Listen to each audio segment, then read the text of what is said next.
Hey everybody. I hope y'all are enjoying you're going to enjoy your first day of virtual school. I know it's really different, and to be honest, nobody wants to do it. When you're watching a video at home, it's not as interactive and it's easier to nod off. So, we're going to go ahead and get started here in just a few minutes. I'm going to try to make this video as short as I can. But I wanted to let you all know a few things first. Of course, I sent y'all an email, so if you haven't read your emails, get to it. I sent you an email that said that this week and next week we are having virtual class, the entire co-op, and then starting on the 18th, classes will resume at co-op. Now, this class will still be virtual for a little while. I have not been feeling well since November the 4th, so while we were still in school.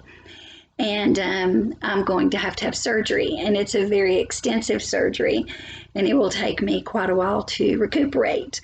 So I'm going to continue to do these videos the week that I have surgery, which I go to the surgeon this Wednesday, and we're going to schedule it from there. This is the second surgeon that I've seen. But this is the big guy. So anyway, I'm going to be doing that, and it may take me a few weeks to recover. So if during that first week or two I'm really feeling icky and I don't feel like doing a video, I'm going to send you some very good videos that will help guide you through the module. And I will make them as least boring as I can possibly make them. We are also going to be changing the syllabus around a little bit. What we're going to do is we are going to take a few weeks after spring break and do all of our labs. All of them. We're going to take and do one lab one week, one lab the next week, and that last lab the third week. So we are going to get all of our labs in, but it'll be after spring break that we do all of those labs. Like I said, I want to be able to be there for your labs, and I think that I can guide you pretty well through this process while we're doing virtual stuff, okay? If you have to come to co-op for my class, I mean, if you have to be there because you've got siblings in other classes or whatever, then go up to study hall. I'm sure there's some stuff that y'all need to do, or get some work done, so you can go study hall. And if you don't have to be there before 10:30, then just stay home and don't be there till 10:30. That's kind of nice. I'm going to do my best to have all the videos loaded up by Sunday evening. So right now it is Sunday evening of 6:15. I've had a rough day. I haven't felt well. So we're about 3.5 minutes in the video right now. So I'm going to go ahead and get started. 1, your tests. I gave you a copy of all your tests on day 1, just in case something like this happened. And boy, am I glad I did that, because you have all your tests at home and you can take them. You can take them. You don't have to call me. Now, what I want you to do is go through your folder and look to see that you have all your tests. Look and see if you have all of them. If you're missing something, I need to know, like now. I need to know immediately. Like I said, I don't know if my surgery is going to be at the end of this week or the beginning of next. I don't know how long they're going to put me off, or how they're going to do it because of COVID and all that stuff. So I need you to go make sure you have all your tests. If you're missing something, let me know. I'll get it sent to you. Okay, I'll send it by email. Or I'll scan it or whatever, So we're going to start this next module. I'm going to booger through, and I'm going to give you all the hot points that you're going to need to know. Now you're going to hear me say this a lot in the next 2 months. This is one of my favorite modules. Learning about the eye and the ear. Wow. that's some crazy stuff. I mean, it's such good stuff. So I'm really excited to share it with you. I wish that I could get up and jump around, but my belly hurts, so I'm not going to do it. Okay. Boys and girls, if you'll open your book to page 268, we'll get started. Oh, and like I said, it's 6:15. My kids are downstairs, so they'll probably come up and down screaming like little wild Indians. I had to get them downstairs a minute ago. They were getting the dog all riled up, and now she's all riled up, so I sent her with them. So, anyway. Okay, we're going to start on page 268. If you don't know what I'm talking about when I start talking, go back to the last module or two and do a little recheck. Just skim, look at your last test, and skim through some of the answers so that you'll remember. It seems like 500 years since we've been in co-op, so let's just try to recap if you don't understand what I'm talking about when we start, okay? But we'll try to get it for you. All right, page 268. As you already learned in Module 7, the PNS, peripheral nervous system, can be split into two divisions, efferent and afferent. Remember that efferent sends the message out, afferent brings it in. Efferent, exit, EE, efferent, exit, and afferent, my hand itches. See? Okay. Let's start with my head itching. My head itched. So I didn't even have to think about scratching my head because my head was itching, okay? So there was a message on the top of my skin that was saying itch, and it sent the message in. That's my sensory system. This afferent system is my sensory system.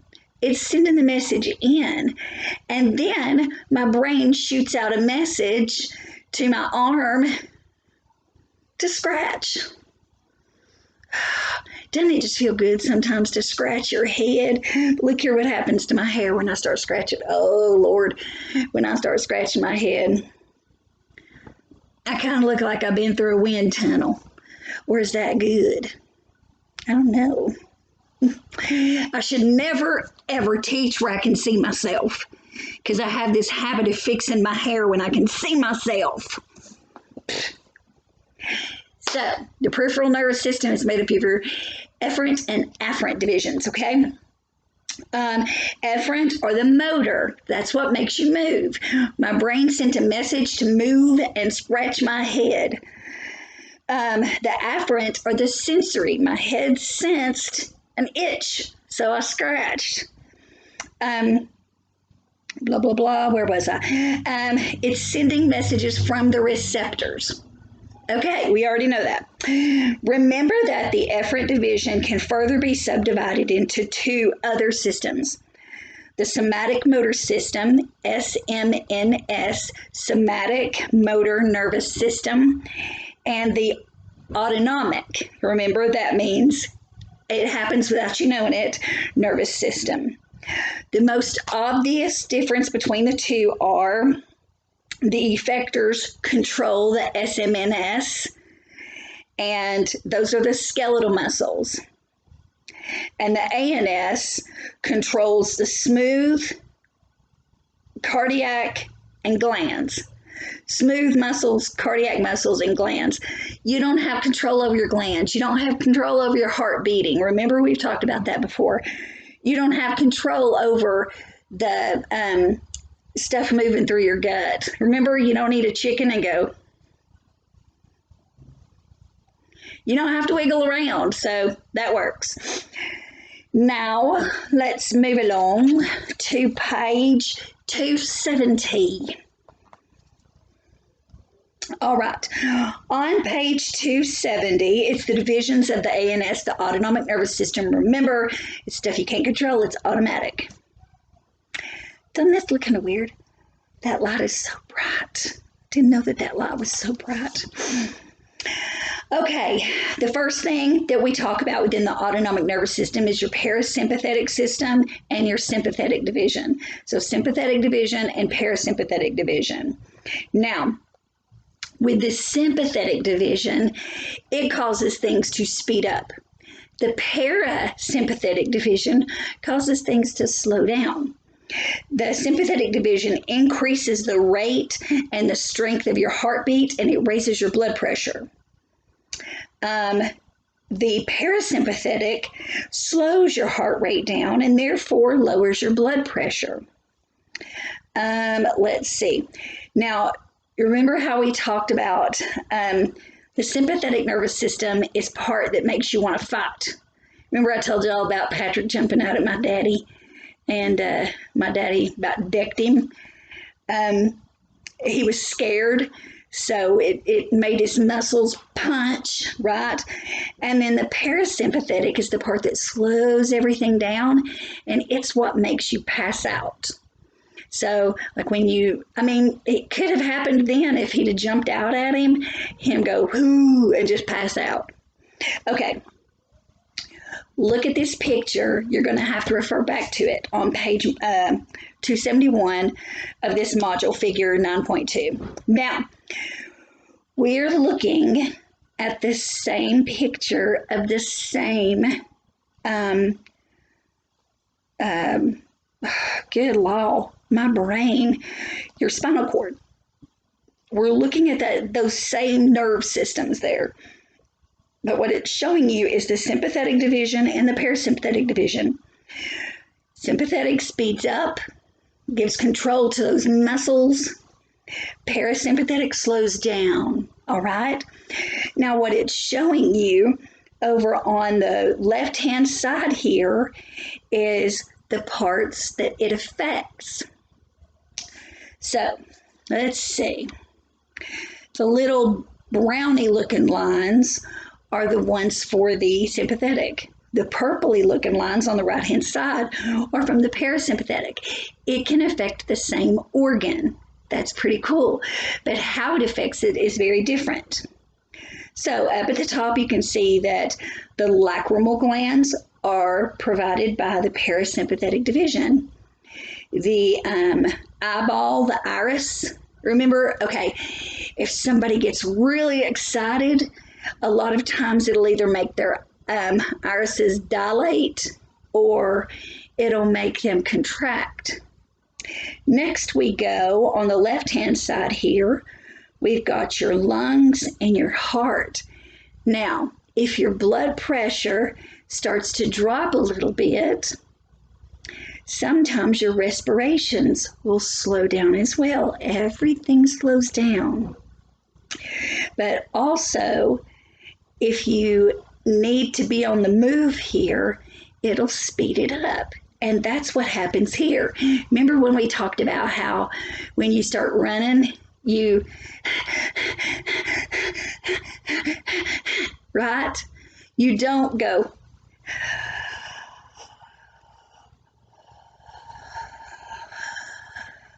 right? That's so funny. I can't even do that. That kind of hurt me, even taking in that deep of a breath. Same thing happens with your liver, your pancreas, your gut, your digestive system. Have you ever gotten, okay, this is horrible. Have you ever gotten really scared and then gotten gas and you just can't control the tutors? And I got something on my screen. Hang on.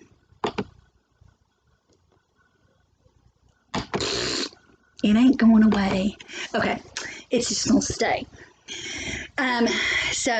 And then, or like you get really excited and you feel like you're gonna have diarrhea, don't say that has never happened to you because it happens to everybody. So I remember when I was a teenager, sometimes I would get really nervous before games and I would tell my mom, oh my gosh, Mom, I've got to go to the bathroom. I've got to go to the bathroom. And my mother being, she was so nurturing, she'd say, suck it up, get out there, you're fine. And I was. After I calmed down, everything slowed down a little bit. But my mama was funny. I remember one time after I had babies, when I'd have a really bad migraine, you know, she would always come take care of me and she would help me. And she was such a sweet mama. She really would. But then once I had babies, I called her one night and I said, Mama, I've got a horrible migraine. Would you please come take care of the baby? And she said, Sweetheart, I love you, but you're the mama. Do what you've got to do. And I was so mad at her for saying that because I thought, how could she do me that way? She could come over here and help me. But you know what? It was my job. So I ended up taking care of my babies. I learned how to deal with my babies with migraines. And, you know, eventually I let them out of their cages. You do what you got to do, right? I'm kidding. It was just a locked room. Okay, so that's how it kind of works with your digestive system. And then the same thing happens with your bladder. Okay, have you ever heard about somebody getting all excited and scared and they pee themselves? Here you go. Same thing happens here. And a lot of times when your heart rate slows down and your blood pressure drops, you'll have bladder and urinary retention rather than release. So, ugh. Okay, that's no fun. Now, let's go to PAJ 275. I've got a note to myself to read this, so I'm going to go ahead and read it. Okay? Top of page 275, we're going to talk about the control of the autonomic nervous system itself. That's the one that kicks in. You have no control over it. Now, it's okay. What it's telling you here, did I write that down? What it's telling you here at the top of here is over the past couple of pages, it just tells you a little bit more in depth about how that figure 9.2 works. Look at it, read it and look at it. You don't need for me to tell you about it. Okay. You know that the autonomic nervous system controls itself, right? Auto, self. Okay. The sympathetic division, for example, can increase your heart rate and the parasympathetic decreases. But what controls whether the parasympathetic or the sympathetic kicks in? Which one happens? Remember I said my daddy could have either punched Patrick in the face or he could have passed out, right? So, the answer to that question begins with a discussion of the autonomic reflexes. That's a word we've heard before.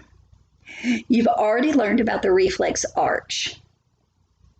Let's say it again. The reflex arc. I'll say arch till the day I die. Leave me alone.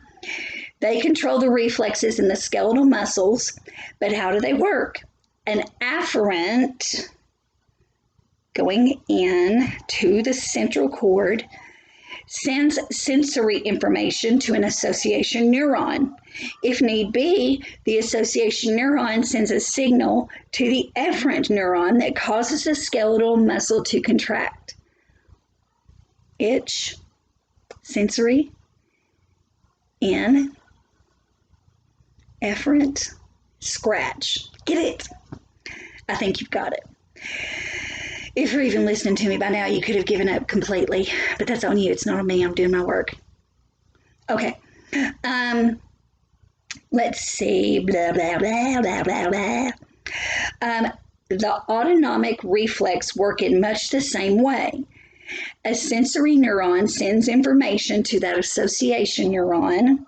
The association neuron interprets that message. If something needs to be done, the association neuron then initiates a signal to either the sympathetic or the parasympathetic, depending on exactly what needs to happen. I agree that my husband needed to be punched at that point. Figure 9.3 gives you specific examples of how this works. Keep in mind that the sensory neurons and the association neurons are not part of the autonomic nervous system. Only the effector neurons, sympathetic or parasympathetic, are part of the ANS. Now, let's start in the bottom green section on the left-hand side where it says blood pressure decreases, and let's see where that goes, okay? Here's what happens. The blood pressure decreases. Receptors on the artery detects decrease in the blood pressure. Remember, you've got these little sensors on your arteries? Receptor then sends the action potential to the association neurons to decide what needs to happen. Where are those association neurons? In the medulla. Go to the right. The association neurons then send an action potential to the sympathetic nervous system. Why did it choose the sympathetic? Why not the parasympathetic? Because the problem is that the blood pressure is decreasing, and your body and your brain sense it and need to increase it. So the sympathetic neurons then send the action potential to the heart. What do you think the heart's going to do? Is it going to slow down in sympathetic or speed up? You are right. I hope y'all answered that right. It's a sympathetic. Sympathetic speeds. Sympathetic speed. Sympathetic speed. The heart speeds up. Now let's look at another reaction. Over on the left-hand side, the blood pressure increases. The receptors send the message inside the arteries. It sends the action potential to the association neuron. So your body's like, hey, my heart rate just went up. What have I got to do? The association neurons send action potentials to the parasympathetic. Your body's trying to send a message to slow down. Okay? Think of it this way. I just thought of this, so it might work and it might not. Sympathetic speeds up. Sympathetic speed. Sympathetic speed. Parasympathetic goes, peace, man. Okay? Parasympathetic peace. Parasympathetic peace. It's got to slow down, right? We want it to slow down. So the parasympathetic goes, peace, para-peace. All right. That was really stupid, but I hope it helped. Parasympathetic neurons send action potentials to the heart, and the heart rate begins to slow. Okay, I hope all that makes sense. Let's see. I've written a note here. I'm going to read it. Often when someone's blood pressure drops, they have a feeling of anxiety. That anxiety increases their respiration. It increases their heart rate, and it attempts to increase and stabilize the blood pressure. So sometimes when everything feels like, when everything is a little floopy, it'll make you feel a little floopy when your heart rate goes down and your blood pressure. It gives you that super, like, I can't breathe. I can't breathe. And you get that little bit of anxiety in your brain and all that. It's the triggers of all this stuff going on in your brain to help increase your blood pressure. Moving along, page 276. Let's see, we're at 23 minutes. We're doing good. The afferent division of the peripheral nervous system. So now we're going to talk about the PNS. In studying the afferent division, hi baby. If she'll come up here, I'll let you see her. She's so sweet, but she does not like cuddles unless she cuddles. JC. Hey, Jace. Come here. Come here, sweetie girl. Look here. I'll let you. This is my mess of a couch. Come here, JC. She's sniffing the floor. The kids were in here eating popcorn. Come here, little girl. Looky here. Come here. Nope. Come here, goober. She's not the most social little doggy. Can you say hi, JC? JC, look up. She doesn't like pictures. She doesn't like cameras. So you a sweet baby, yes there is. Hers mama's sweet girl, yes there is. My kids say I'm nicer to the dog than I am to them. But I would say she doesn't talk back, but she kind of does. One day Patrick told her to do something and she shook her head no. I'm giving her a good rub. That calms me down. Okay. I really don't feel good. Okay, let's see. The afferent division of the peripheral nervous system. Afferent is your sensory system. Remember that these sensory receptors, let's see, that's in your bottom of page 276, an organ that responds to the specific type of stimulus triggered by action potentials on a sensory neuron. The neuron senses something, the sensory receptors pick it up. The cochlea of the ear, for example, is a sensory receptor. Can I help you, babe? Yes, she's eating. Okay. Would you shut that door, please, Angel? Yeah. That was nice. In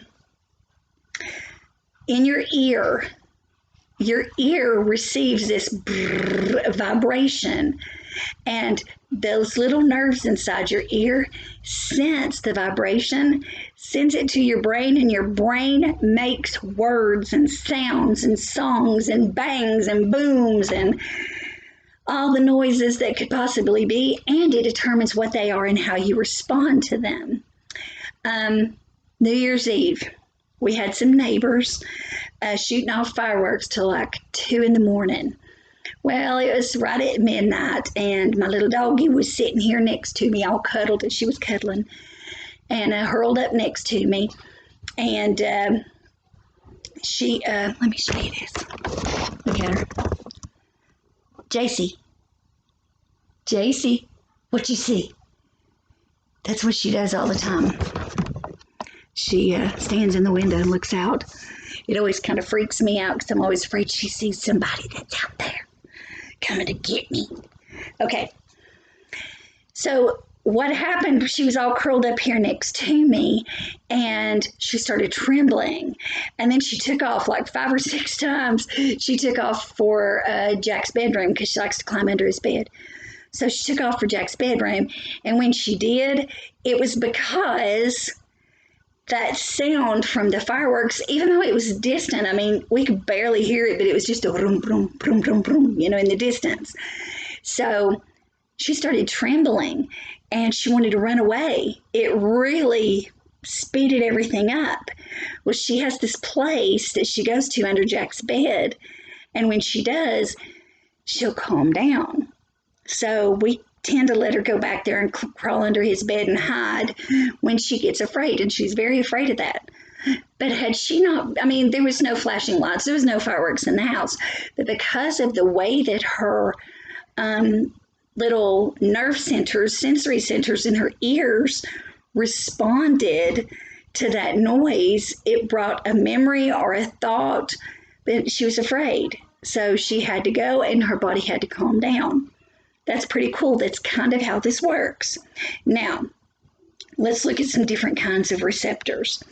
I told you about, as you might imagine, there are an enormous number of sensory receptors in the whole body. It's not just in the ear. The ear was just an example. So we need to classify them in a way to make some sense out of them. Pun intended.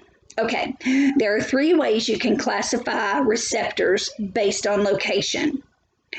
Somatic. Somatic means whole, and when you're talking about it here, it means the body, okay? Sensory receptors in the skin, muscle, and tendons. Then there are visceral receptors. Visceral tends to have to do with everything right through here. Some people have what I have, what's called visceral fat. My legs are thin, but I have a bigger belly. Okay, that's visceral. Visceral is fat around your internal organs. So when you think of visceral, you can think of your internal organs. So visceral receptors are sensory receptors in the internal organs. And then you have special receptors. They're very specific and sensory receptors in specific locations. This tends to be your 5 senses. Excuse me, I about burped. Of the 5 senses you learned about when you were little, touch, taste, smell, hearing, and vision. Touch, taste, smell, hearing, and vision. Now, we're going to change that up in here in just a little bit, okay? So don't get those 5 locked in your brain. Now, Location is not the only means by which we can classify receptors. We can also classify the sensory receptors by their type. I will tell you that this little section that we're getting ready to go over is on your test, and you need to know what each of these do. Okay, anytime these are Latin terms that the beginning, oh, listen to her. JC, enough. The first one is mech, M-E-C-H. Oh, hush. M-E-C-H is anything to do with movement. Think about a mechanic. A mechanic gets your car moving. Mechano means movement. So what do mechanoreceptors have to do with? They detect movement. Thermoreceptors, what do you think they detect? Yes, they detect hot and cold. Okay. Photoreceptors, light. Chemoreceptors, this might be a little bit hard, maybe not. Chemo means chemical. That's why it's called chemical. CHEM is chemical. So chemoreceptors sense your response to chemicals. Then there is a weird one, NOCI, N-O-C-I, nociceptors. Noci is the Latin word. Did I say Greek before? They're all Latin. Noci is the Latin word for pain, harm, injury. So nociceptors detect pain. Now I can tell you this is kind of cool.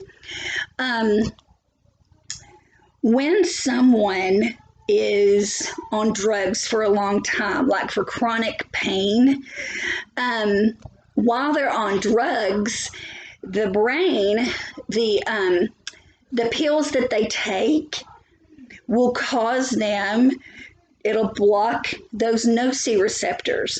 So let's say you have a really bad spot in your back and it's hurt for a really long time, and your doctor says, here, there's nothing we can do but give you pain medicine. Well, you will become addicted to that pain medicine if you take it for an extended period of time. It's just how it works. But what I can tell you is that when you take the pain medicine, those receptors in your brain send a message to stop hurting. And so those little neural pathways are dulled. Because when these people become addicted, often it takes more and more and more of the pill, the little blocking agent to those pain receptors. Often it takes more. So if somebody starts taking 5 milligrams of hydrocodone, and they take it every 4 hours, won't be long to where 5 milligrams doesn't work. So they need 7.5. Then they need 10, and then they need 15, and then they're taking 2 15s. You know, I remember I've known a lot of drug addicts in my life. My husband is a former drug addict, and I remember at one point he was taking 10 milligram hydrocodones at a time, and he would take them every 6 hours. That's a lot. I'm so surprised, and praise God that he's still here. I'm very sensitive about that. It's amazing. But here's the problem.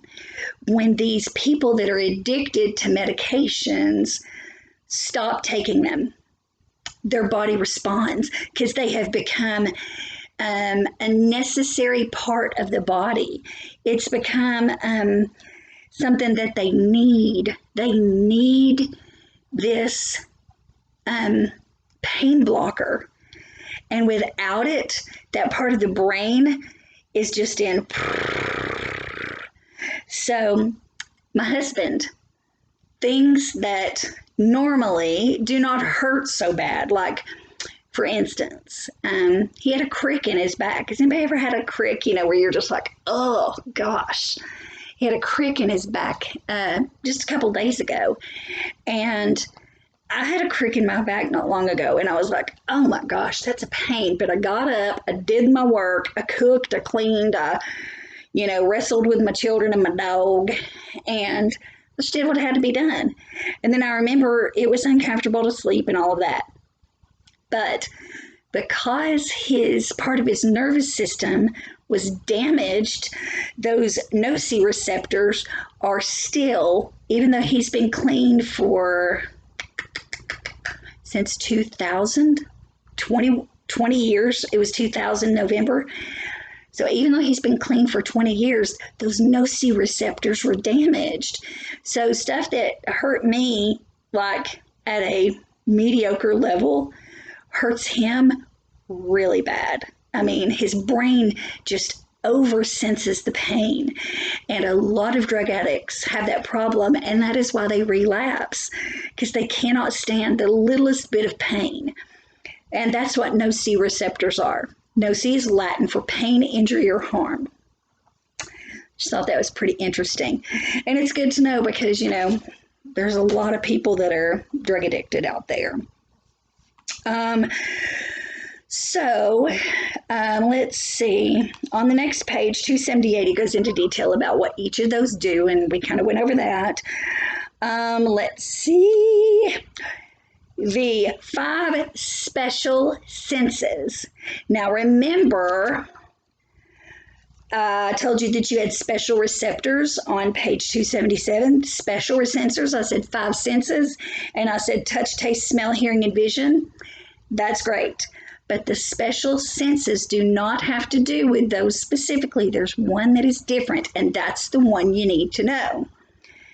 Listen, taste, smell, hearing, vision, and balance. Balance is one of your senses. Think about this. Oh, you're going to learn about this next week. Oh, it's so good.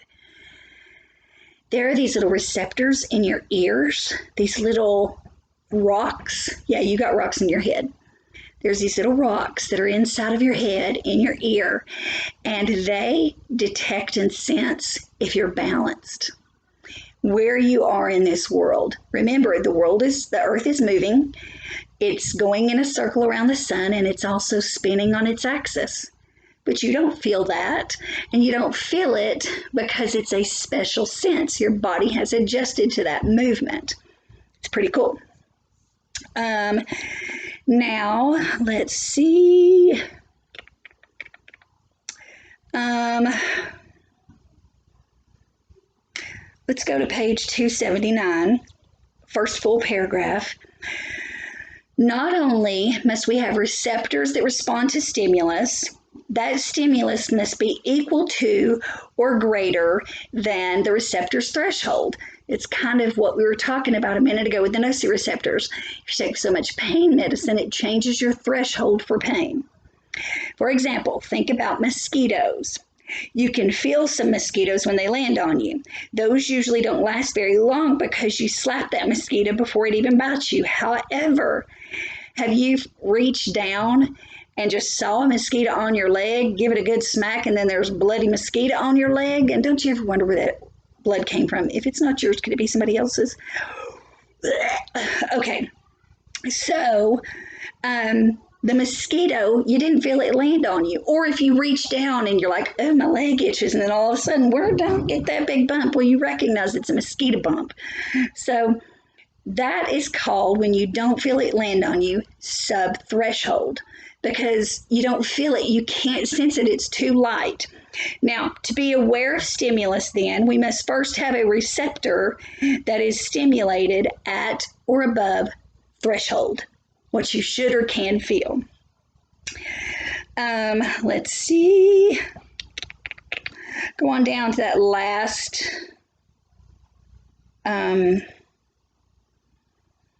Let's see if we need to read that.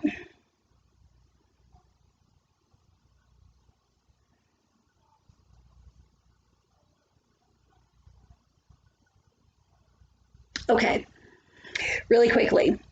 The question on the last part says, have you ever had ringing in your ears? You know, where it just sounds like that. That drives you crazy? Well, that's called tinnitus. It's a little bit of inflammation in your ear, in the hearing part. Now, you can do that in the middle of the night where there's no sound at all. You can do that while you're driving down the road or walking. You hear it all the time. There's no sound stimulus. What it is the sensory receptors inside of your ear. They notice something abnormal. There may be fluid in your ear, or you may have those little rocks a little bit off balance. You may have a little bit of swelling in your eardrum, not your eardrum, the cochlea in your ear. Your body recognizes that this is not appropriate stimulus. That means it's not a vibration or sound. There's something else coming, so it'll signal to your brain something's not normal. And when you have that ringing in your ears, it typically means that something is a little out of balance, a little out of whack, okay? So now let's turn the page and go to 280. Let's see here. We've just got a little bit more to go. We may be at the 1 hour mark. We're at 41 minutes and 12 seconds. Normally, the cerebral cortex accurately interprets the signals from our receptors. If the stimulus of the receptors is appropriate, the brain interprets the signals as something reasonable. However, if the stimulus is not appropriate, the brain still interprets the signal, and the result is not reasonable, like the buzzing in your ears. We know that's not a normal sound. It turns out that the cerebral cortex also has other roles to play in interpreting those sounds. For example, the cerebral cortex can tell us where a stimulus occurs. This is called projection. When a bee stings you, you know exactly where it stung you because of projection. Okay, a bee is not going to sting me on the arm and me go, right? My brain tells me that bee stung me on my arm because this is where the pain is going to come from. This is where the fear is going to be when I see a bee sting me on my arm, okay? The cerebral cortex also determines the modality. What does that mean? Well, remember when we were classifying receptors according to their type, there's mechano, thermo, and so forth. Each of these receptors respond to a different kind of stimulus. For your brain determines which kind of receptor is sending that stimulus. It's called modality. Excuse me.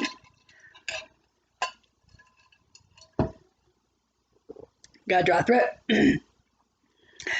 The receptors stimulate one layer of neurons. The thermoreceptors stimulate another layer, and so forth. So the brain interprets the modality by the signal that a specific layer is getting. Now, there are some different kinds of how your brain determines what's what. Now, one is called adaptation. I really like this one. Adaptation is when our receptors can be overloaded with information. So, have you ever been swimming and the first time at the pool at the beginning or middle of May? You jump in the pool. Is it warm? No, it is so stinking cold. You jump in and it feels like 1,000 little needles in you. But if you stay in there long enough, you'll get used to it, right? Have you ever hollered to your friends? They'll say, is it cold? And then you'll say, yeah, but you get used to it, right? That's what adaptation is. You get used to it. Now, another thing of adaptation is like in my wedding ring. When I take it off, look here. When I take it off, look at that ring there. When I take my ring off, it feels like I'm naked. I got to have my ring on. When I take my watch off, I will still look at the freckles on my arm. I got a little scratch there from my dog. That I still look for the time, and my brain is conditioned to my watch being on my arm. And when it's not there, something doesn't feel right. But I get used to it. And so if I don't wear my ring for a whole day, by the end of the day, I'm okay. Um, Another form of adaptation is, oh, wow, this is a good one. I use US Cellular for my phone service. Um, I really like US Cellular. I think that it's a good company. We've been with them since 1991. It's a long time, isn't it? That's 30 years. Is that 30 years? Golly, 30 years. We've been with US Cellular for 30 years. Now, they have a shop over there on Callahan. And when we have to go over there to Callahan, right next to the Sonic, there's US Cellular, but right next to US Cellular, connected to it in the same little strip mall, is Subway. Now, every time we walk into US Cellular, I immediately get hungry because I smell Subway. It smells like Italian food in there all the time, and it's the bread baking, you know. So every time I go in there, it triggers that I'm hungry. And I told those guys, I do not know how y'all stay in here all day, because I would be so hungry all day long. And they went, oh, you get used to it. They don't even smell it anymore. And that's kind of cool. So that's called adaptation as well. Like your body, at first it's overloaded. Oh, Italian food. And then you get used to it. Your sensory system slows down a little bit. Another thing is I live in a very old house. When I say old house, it's like 70 years old. And oh, it is 70 years old. Anyway, so I live in an old house. It's got the original hardwood floors, the original wood paneling. We painted it. I mean, this is paneling. You can see the lines, but we painted it. It's pretty. But it's got original woodwork. It's an old house. I have a basement, and my basement smells musty. It smells like a basement. It's still cinder block down there, you know, all that good stuff. It smells moist. So my house tends to have a little bit of like moist smell all the time. I'm not going to say mold because it doesn't smell like mold, but it might smell a little mildewy. It smells like an old house. It smells like Nana's house, right? So I don't even notice it. But when I go on vacation and I come home, I'll tell Patrick, oh my gosh, our house is so musty. And he's like, yeah, babe, it smells like this all the time. And so I burn candles and things like that, and it kind of covers it up. But I don't have to be home for long before I'm like, oh, it's good to be home. That's kind of the smell of home. So it's really kind of neat, but that's called adaptation. Let's see, what does that say? It means that you can continue on. I had to look and see what I had written.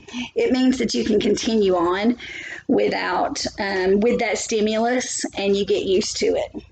Okay, so my nose is running a little bit, sorry.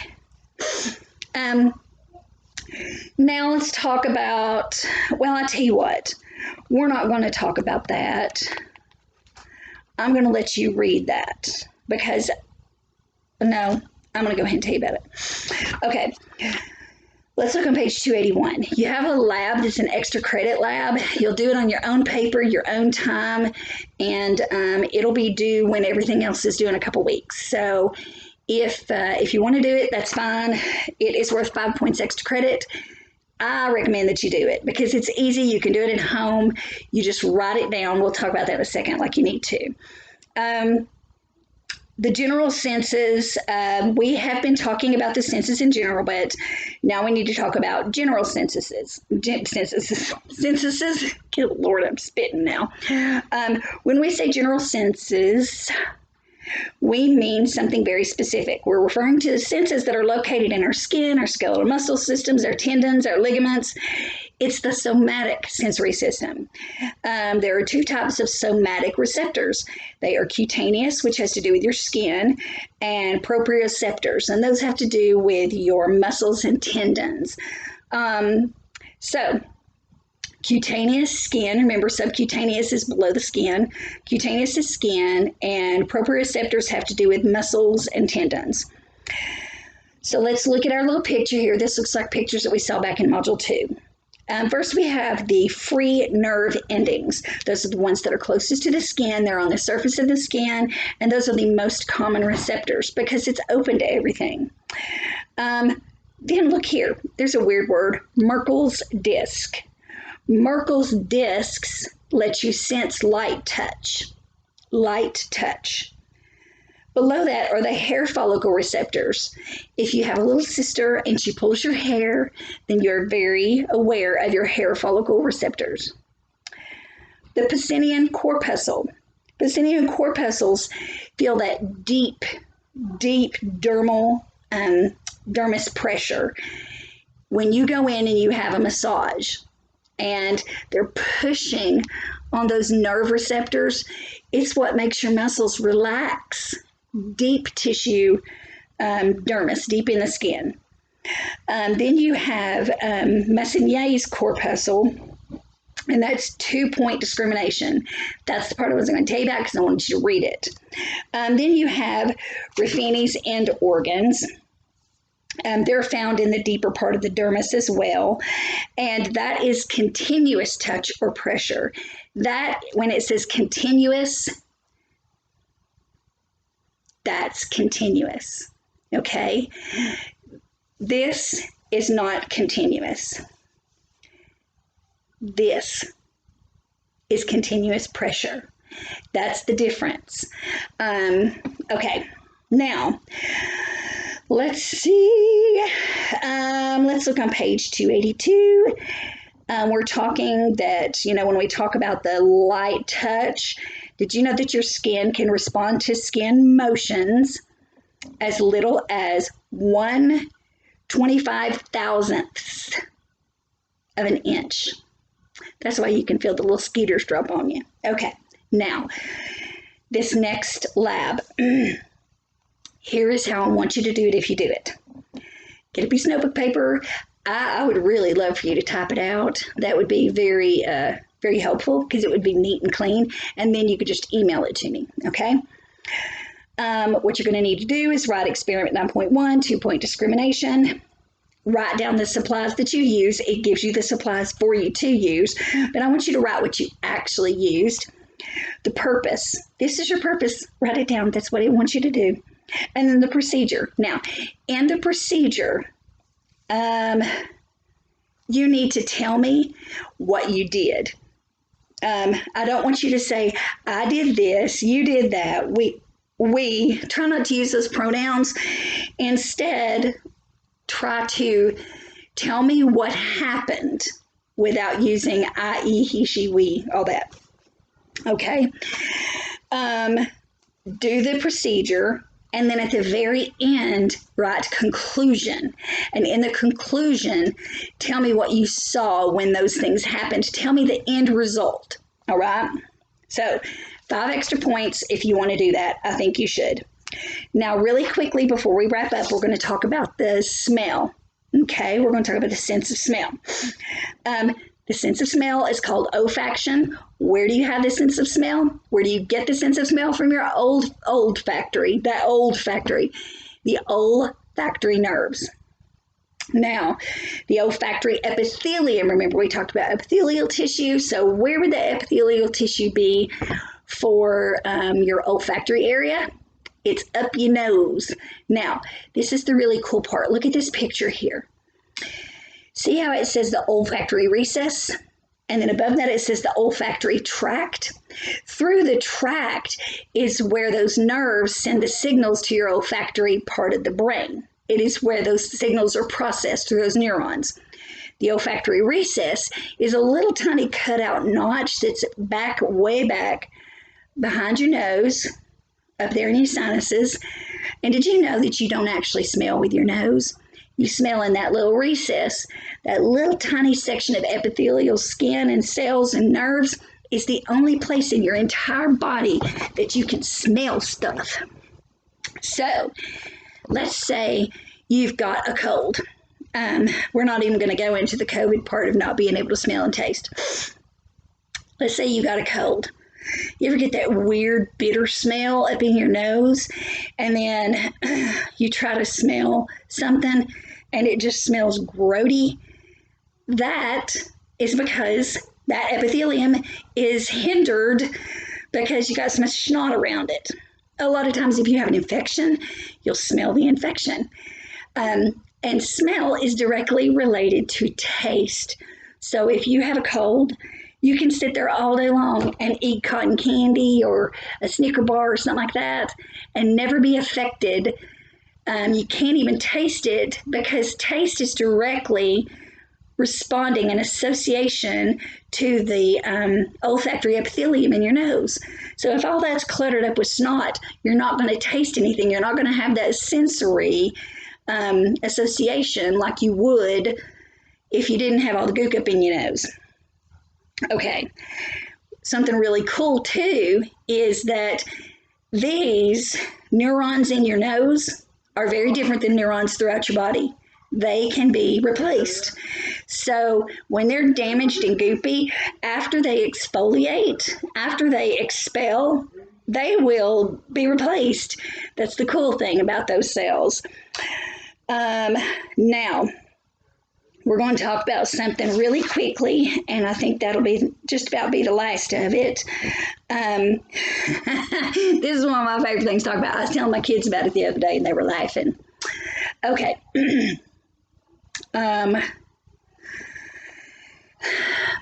In your nose, you have to have some kind of moisture in your nose to be able to smell at all. Your nose cannot be fully 100% dry and you be able to smell. Why? Because smell travels through vapors. So this is the way that I would think about it. When you go outside on a sunny day in the summer and you pick up a rock, do you smell the rock? Can you smell the rock? Well, no. I mean, it's just, it has no smell. But on a rainy day, you go outside and you pick up the rock, it has a smell to it. It just smells like a rock. It smells like the rain. The moisture of the rain causes the smell of the rock to be locked in its vapors, and then you can smell it in that epithelial lining. How cool is that? Short story, because I know I'm trying to keep you at an hour. One day I was running in the neighborhood, and they come to get me. Can y'all hear the po-po? Maybe it's a fire truck. I'd rather it be the po-po. So I was running in the neighborhood one morning, and it was really foggy, and you know, the air is wet with fog and dew. And I was running thinking, oh God, I hate this. I hate this. Oh Lord, please just get me through this because I hate this. I hate this. I hate this. I mean, I'm sitting there just cursing running. And then I smelled the sweetest smell. Oh my gosh. I can still remember it. It was the smell of clean laundry.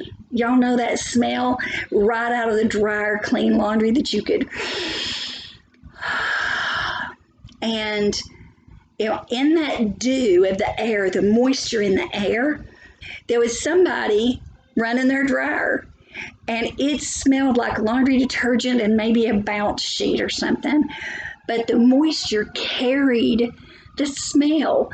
And as I was running and saying, oh Lord, I hate this, just give me some strength, the Lord let me smell that sweetness, and it reminded me of scripture saying, taste and see that I'm good. You know, it was like feeling the Lord with my senses. Because somebody chose to do laundry, because I chose to get up and run at 6 o'clock in the morning. I don't do that anymore, by the way. I'm not crazy anymore.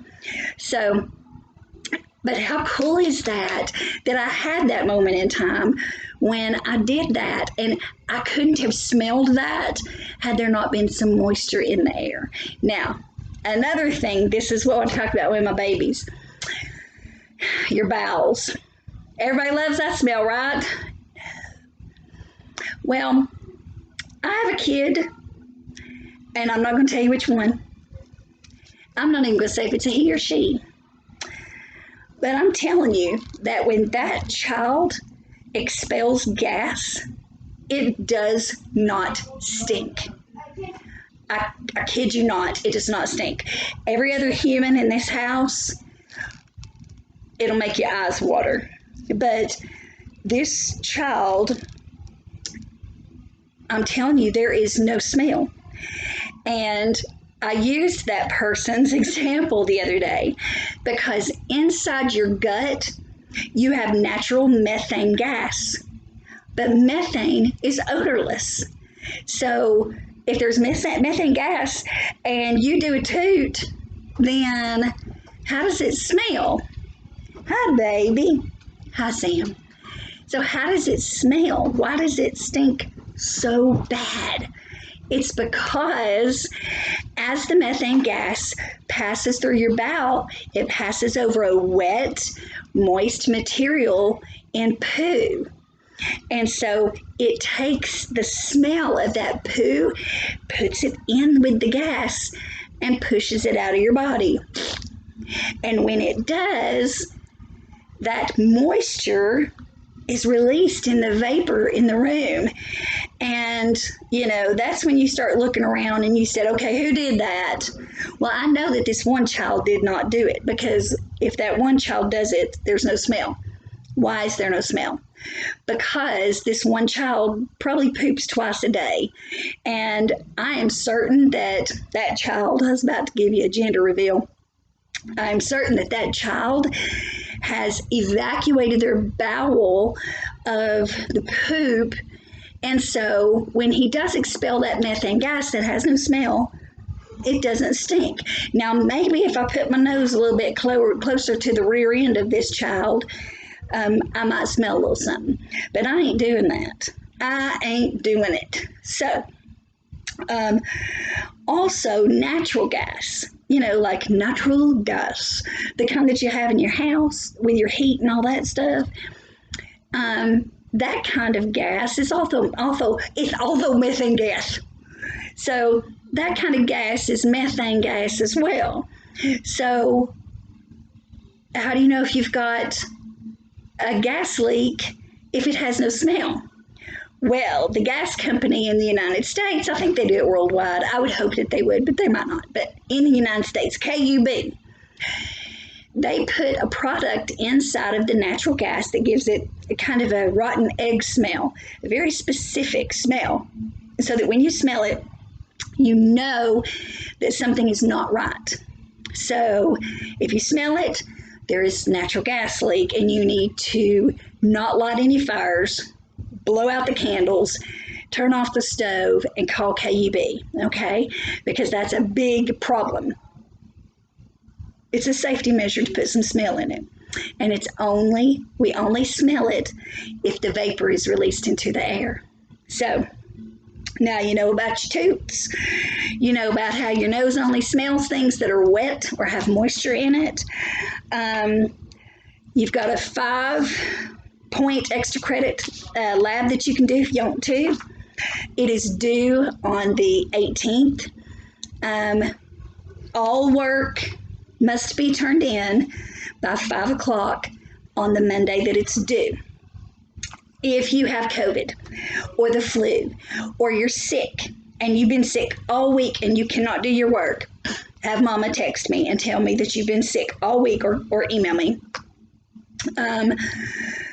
Again, I am going to try my best to be as available as possible to you. But the surgery that I'm having is very painful. And like I said, that's why it takes so long to heal. It's a painful surgery. So I would like for you to email me all of your scans And I would also like for you to email me all of your questions. I love getting your texts, I really do. But I can't always respond to your text quickly. And sometimes if you send me a text and I look at it and think, I can't get to that right now, I don't want to forget you. I don't want to forget that you actually sent me a message, okay? So email me all of your work on the day that it's due. I will let you know the day it's due, and I'm telling you now that all the work for this module will be due on the 18th, in 2 weeks, okay? So get that in, get this lab in. A part of this module is a big lab. It is the eyeball lab, which we're going to be talking about next week. I'll probably do that video tomorrow. But we're going to be talking about it next week. We're going to be talking about the eyes, but we're not going to be doing that lab. Instead, we're going to be doing it, like I said, later on, probably right after spring break. We're going to take 3 weeks to do nothing but labs, and I think that'll be a lot of fun. Let's see.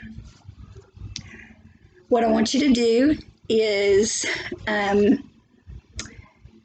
let's see, your test on the 18th, on your own, your test and your lab are all going to be due. Lab, whatever this one is, 9.1. 9.1 on your own, test. Those are going to be due the 18th, no later than 5 o'clock. If it's after 5 o'clock, I'm sorry, I'm going to count it as late. I will be having some help. One of my older daughters and my husband have agreed to help me grade my papers. I've gotten really good at having all the masters very clear so that they can be easily graded. So I hope to be on top of getting everything logged in on time. If not, please be patient with me. So for the next few weeks at least, we're going to be doing virtual school, and this is how we're going to do it. So make sure that you follow your syllabus. If there are any changes in the syllabus, then I will let you know. I'll give you a heads up on the video, so make sure you watch the whole thing, because if you miss the end, you might be missing what's due, and if you miss it, that's on you, okay? So I love all of y'all. I miss you so bad. I really do. I really miss you guys. You all are so special to me. I love this class. I love all the kids in the class.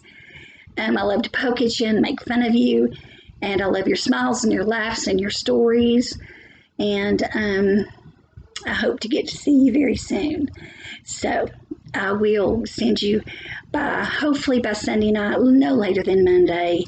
I'll have your videos or your assignments sent to you in an email. So keep an eye out on your emails, because that's where you're going to be getting all your assignments. I love you guys, and I will see you soon. Bye.